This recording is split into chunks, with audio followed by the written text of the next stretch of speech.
The Mutual Broadcasting System presents The Mysterious Traveler. Written, produced, and directed by Robert A. Arthur and David Cogan. And starring tonight two of radio's foremost actors, Leon Janney and Ralph Bell. In The Man Who Tried to Save Lincoln.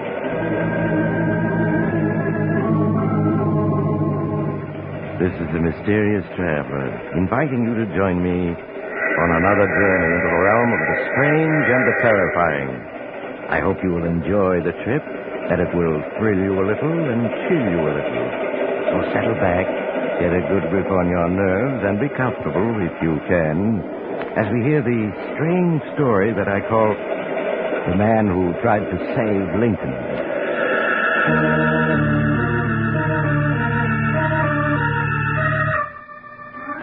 February 12th, of course, is Abraham Lincoln's birthday. And next April 14th is the anniversary of his death at the hands of an assassin. Many people have wondered what would have happened if Lincoln had not died that night. My story tonight concerns two such people, and it begins in a small laboratory in a college in Pennsylvania. A heavy-set, middle-aged man is tinkering with a maze of electronic apparatus.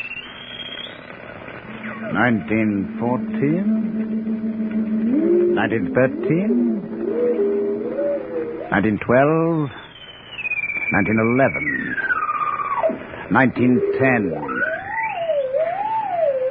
1910. The gauge stops there. There's no penetration. The accumulated tension is too great to overcome unless I use more power. And if I do... just as I expected, the field coil blew out. 39 years penetration, and there I stick. Maybe if I get a more powerful tube. Hello, Professor Hodges speaking. Professor Hodges? This is Miss Erskine. Mrs. Erskine? Oh, Professor Hodges, you've forgotten. I have? Forgotten what, Mrs. Erskine? My tea, Professor. Oh, it was very naughty of you, but I know how absent-minded professors are, so I'll forgive you if you'll come right over. Oh, yes, your tea. The truth is, Mrs. Erskine, I'm not going to let you say no. The dean is here, and some very attractive young women, and someone you surely want to meet. I do? Oh, yes, Tom Morrison. You know, he just wrote that wonderful book, If Lincoln Had Lived, You Must Meet Him. Oh, yes.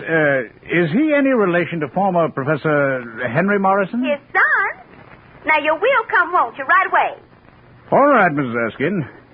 Maybe I need some social life to take the cobwebs out of my brain.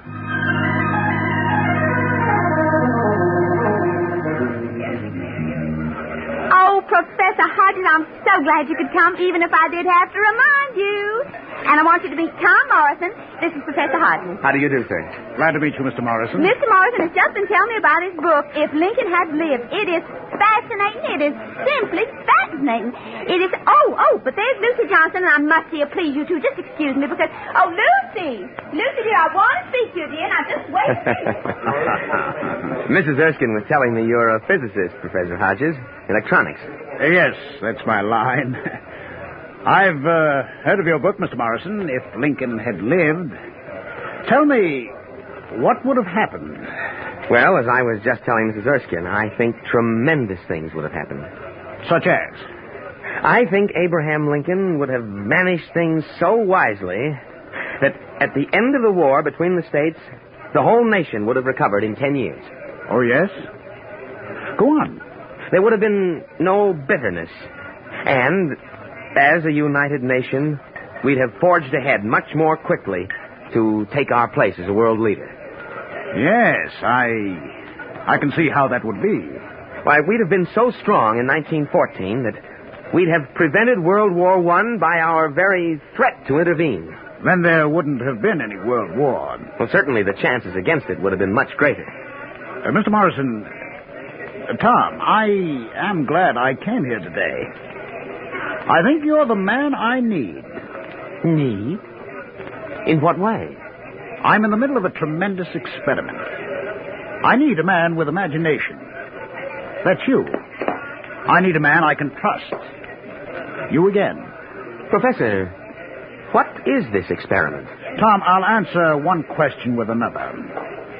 How would you like to step back through the pages of history to that fatal night of April 13th, 1865, and save Abraham Lincoln's life?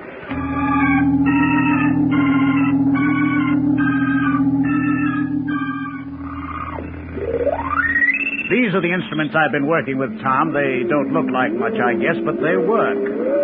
Up to a point, that is. So that's what a time machine looks like. I always wondered, and now I know. Time machine? Tom, you've been reading H.G. Wells. You and just about everybody else, I suppose, think of a time machine as an invention which could carry people back and forth through time like an automobile carries them along a road. Right? Well, pretty much, I guess. In that sense, a time machine is impossible, believe me. But in another sense, everyone travels about in time constantly. How do you mean? Tom, what happened on your 7th birthday? My 7th birthday? I had a big party. Yeah, I got a pony for a present. Rode that pony all over the lawn. You see, Tom? Just now you traveled backwards 25 years in time, mentally. Well, say, I did, didn't I? I think I see what you're getting at. You can travel through time mentally, if not physically. That's it. And this machine here is just a refinement on that principle. If I used you as a subject, Tom, and focused it at some special date in history when I knew people were present at this spot... Yes? The electronic circuits would take your own brain waves, your memory pattern, your personality, if you want to call it that, amplify it millions of times, and push it back into the past, into the mind of some person at that particular spot at that particular time. You mean that my brain pattern would be impressed upon the brain of some man living in the past? Roughly speaking, yes. You'd be able to think with his mind, see with his eyes, hear with his ears, and move about in his body. I see. There are difficulties. For instance, suppose your mind finds itself inside the brain of a very strong-willed individual. Yes? You will probably be helpless, unable to influence his actions in any way. You see, you will be dominated. I see. On the other hand, an easygoing or weak-willed person would be subject to your will. Mm-hmm. Then you couldn't always be sure of just what would happen when you made an excursion back into the past. Unfortunately, no. But that can't be helped. There are other difficulties. Right now, my main tube isn't big enough. I can't achieve penetration further back than 1910. 40 years. I have a bigger tube coming that should extend the range at least to 100 years. But while we wait for it, suppose we do a little experimenting. What kind of experimenting, Professor? Tom, tomorrow, how would you like to go on a little jaunt back to the year 1912?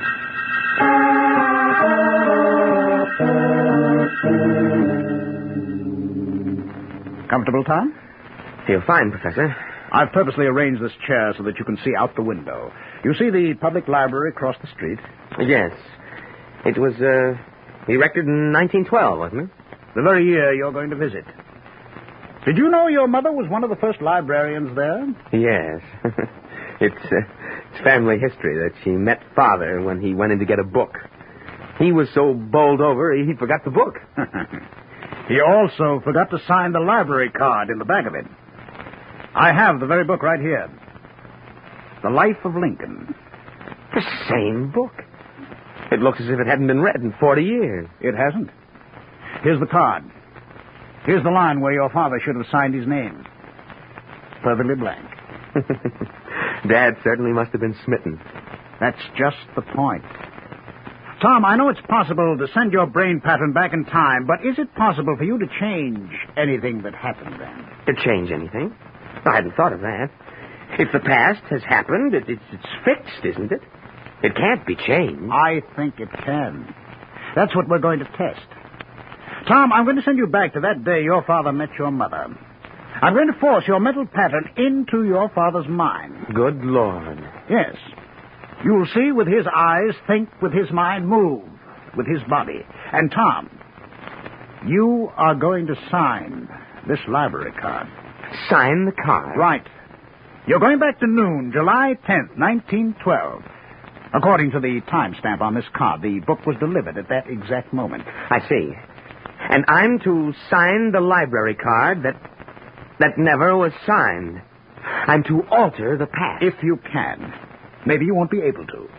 But try, Tom. Try. Concentrate every power of your mind on it. I will. But you have the book and the card here.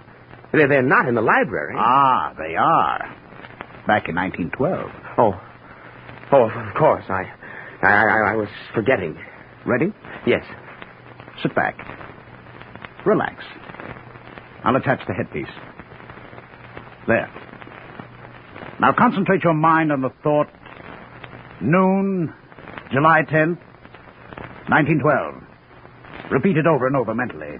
I understand. It'll take a few seconds. You may experience a period of dizziness. Be prepared for anything.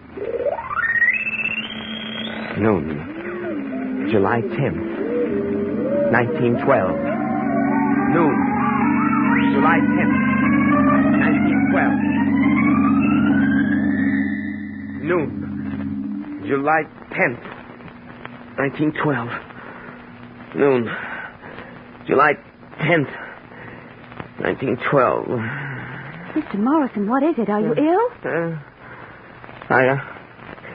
I felt dizzy for a moment. Where am I? Well, this is the public library, and I have the book you called for, The Life of Lincoln. Why are you staring at me so oddly, Mr. Morrison? You? I've never seen you before, have I? Why, no. I'm Miss Andrews, the assistant librarian. I just started work here today. Miss Andrews. Is this July 10th, 1912? Why, yes, of course. Oh, what time is it? Well, the clock is just striking noon. Oh, yes, of course. Why did I ask that? I know perfectly well it is.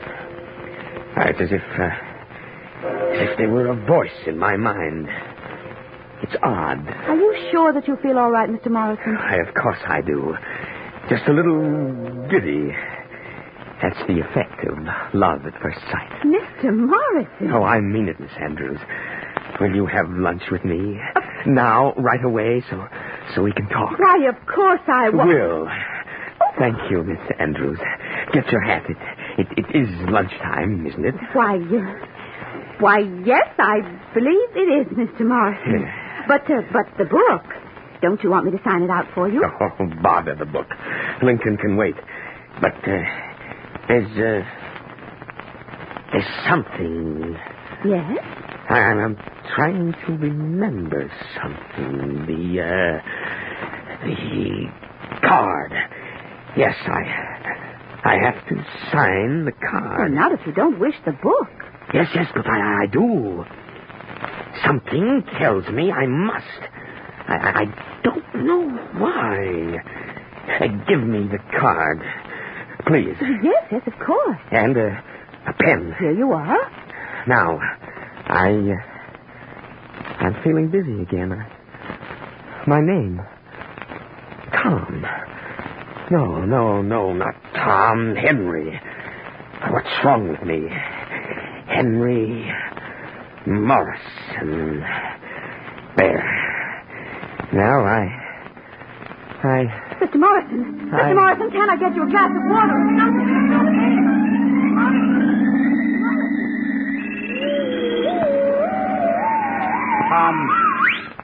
Tom, here.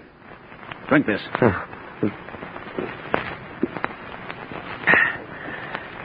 Thanks, Professor.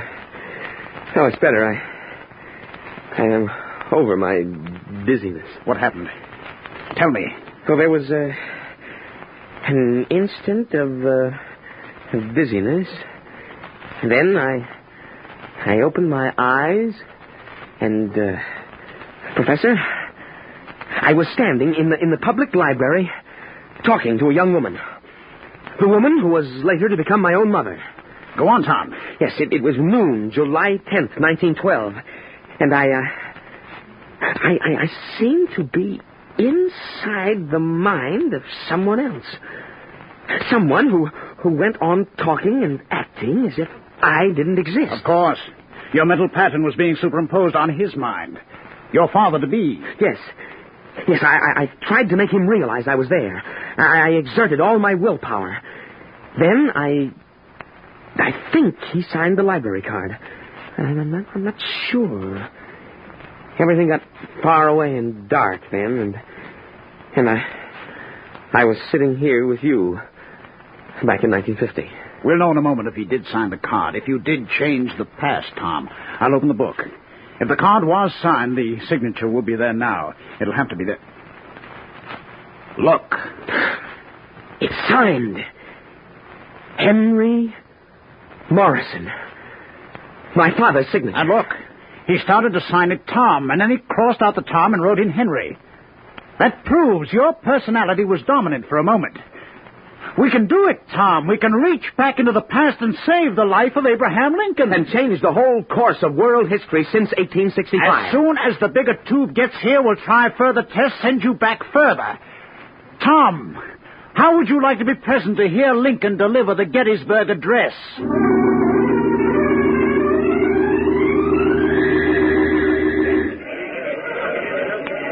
Hey, you, take care. Step on my foot, huh? Sorry. I felt dizzy. Well, where am I? Where are you? Yeah. You crazy? It's Gettysburg, of course. You ought to know you lived here all your life, Jesse Evans. Quiet, the president's going to speak. The president? President Lincoln, of course. Shh. 7 years ago, our forefathers brought forth on this continent a new nation, conceived in liberty and dedicated to the proposition that all men are created equal. Now we are engaged in a great civil war, testing whether that nation or any nation so conceived and so dedicated can long endure.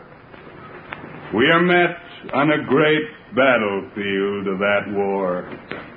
We have come to dedicate a portion of that field as a final resting place for those who gave their lives that that nation might live. It is altogether fitting and proper that we do this, but in a larger sense, we cannot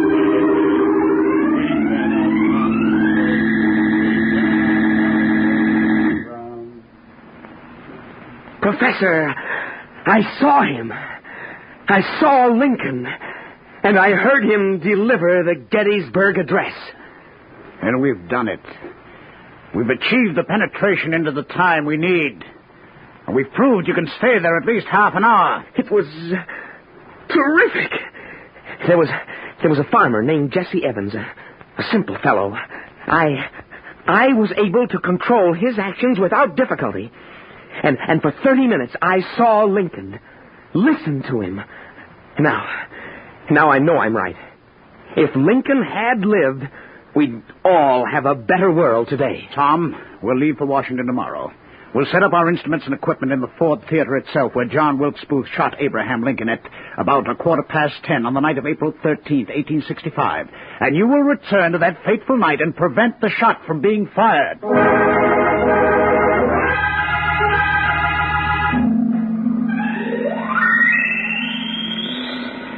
Well, everything seems to be working. I was afraid the trip by truck might have jarred the main tube. How still it is here. How hushed. Listen to the silence, Professor. It's as if not a single sound had been uttered here since the night Lincoln was shot. Well, Tom, considering this place is a museum now, and maybe 1 million people have visited it... Still, the atmosphere of silence is here. Think of it, sir. Through that doorway, Abraham Lincoln walked. Across those boards. Up those stairs. walked unknowing to his death, while John Wilkes Booth lurked outside, a loaded pistol in his pocket. I know what you mean, Tom. Now let's plot our strategy.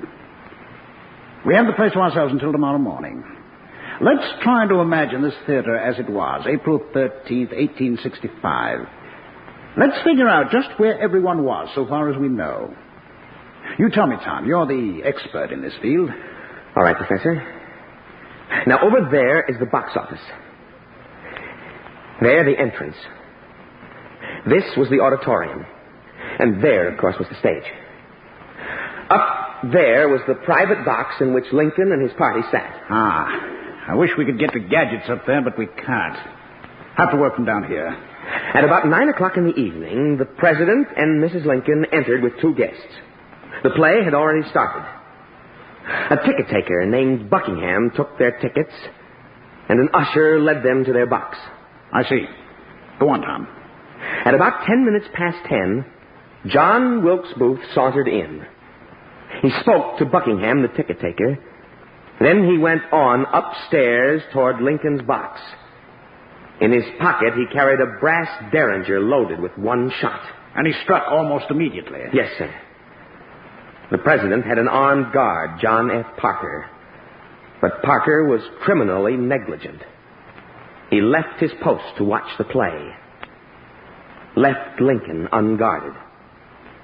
Booth slipped into the President's box, fired 1 shot into Lincoln's head, leaped to the stage, and made his getaway.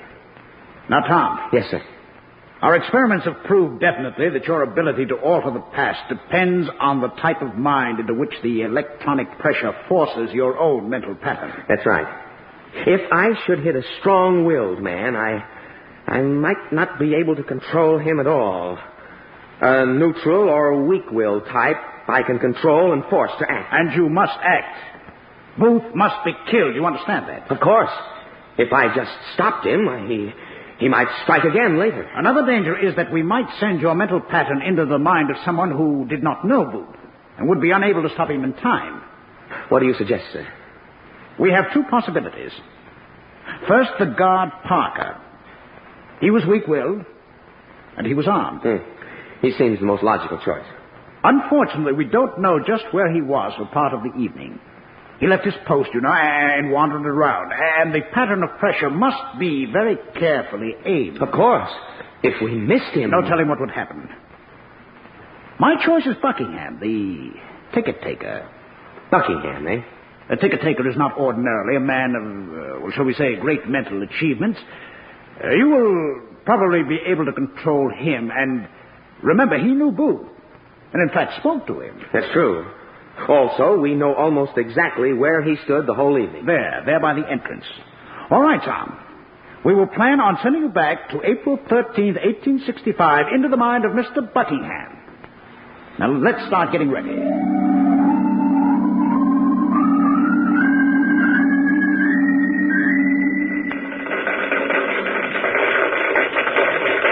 Steady, man, steady. You almost fell then. What's the matter, fellow? You drinking again? Oh, am I? Why, this is Ford's Theater, of course. What's wrong with you? Oh, I'm all right. Thanks. Just dizzy for a minute. So I'm there. On the scene. Ford's Theater. The night of the assassination of Abraham Lincoln. Yeah, what's that? What about Lincoln? He's here tonight, you know. Yes, I know. The lobby. Ford's Theater. April 13th, 1865. We've done it. And I can't fail. I can't. Quiet. The play's going on, you know. You mustn't disturb the president. No. The president. Yes. The president. He mustn't be disturbed. Oh, no, I'll see he's not disturbed. You're acting awful strange. You're talking odd. Well, who am I? Tell me, who am I? Is my name Buckingham? Buckingham? That's a good one. Tell him, Harry, is his name Buckingham? It can't be.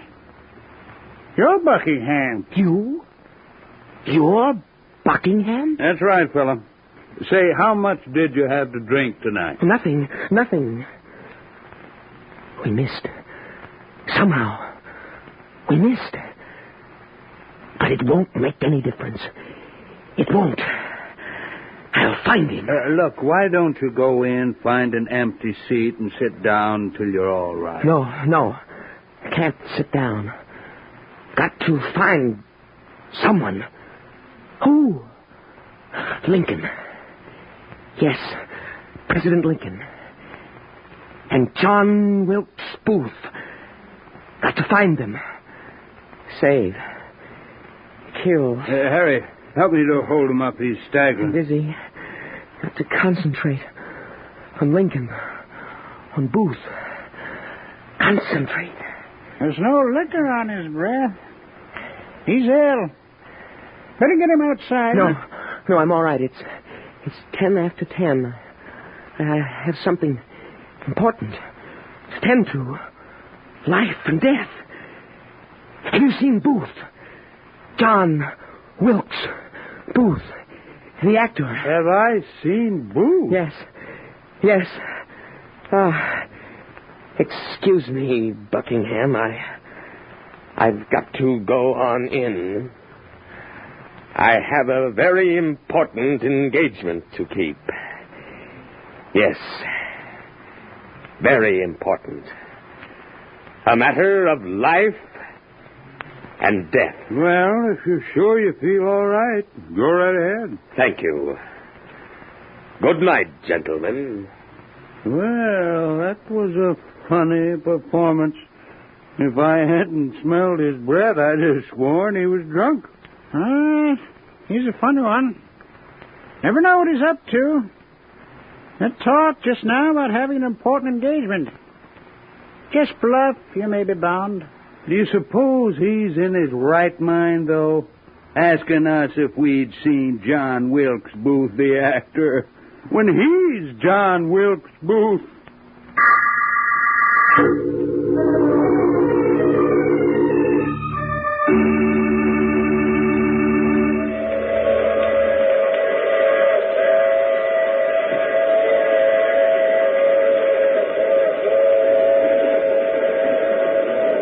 This is the mysterious traveler again. Did Tom and Professor Hodges succeed? No, you have only to open your history books and know they didn't. The past can't be changed, only the future. And it can be changed for good or evil, now, today, by you, and you. By all of us, each working in his own way. What future are you working for?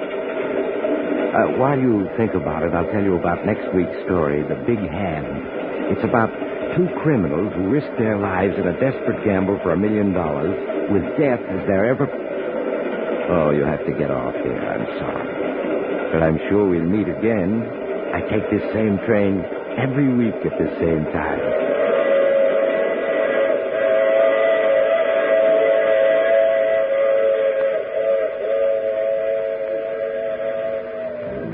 You have just heard The Mysterious Traveler with a title role played by Maurice Tarplin. In the cast were Leon Janney, Ralph Bell, Miss Leslie Woods, and Raymond Edward Johnson. Original music composed and played by Al Finelli. This is Bob Emmerich speaking.